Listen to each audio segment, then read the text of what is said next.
আসসালামু আলাইকুম জনগণ, কেমন আছেন? আশা করি সবাই ভালো আছেন। তো আজকে আমি রান্না করব গরুর জিবলা। তো এটা আগে ভালো করে ধুয়ে পরিষ্কার করে নিতেছি। এটাকে ভালো করে সিদ্ধ করে পরিষ্কার করা হয়েছে, তো এখন ভালো করে ধুয়ে নিছি।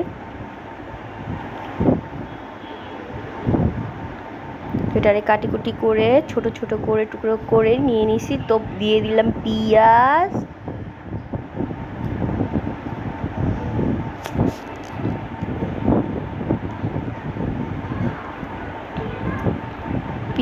হলুদ গুঁড়ো, মরিচ গুঁড়ো, দারচিনি, এলাচি গুঁড়ো, ধনিয়া ফাঁকি, জিরা, আদা রসুন বাটা, তেজপাতা, দারচিনি, এলাচি সব একসাথে দিয়ে এখন ভালো করে মেখে নেব।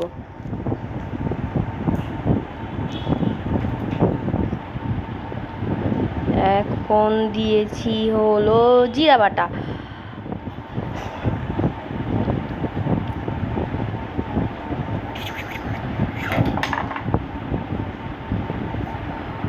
তো দিয়ে দিলাম তেল। এখন ভালো করে মেখে মেখে মেখে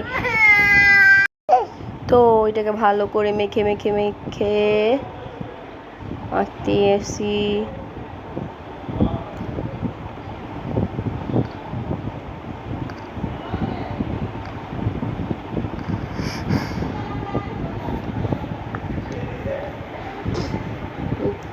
তো এখন আবার ভালো করে মেখে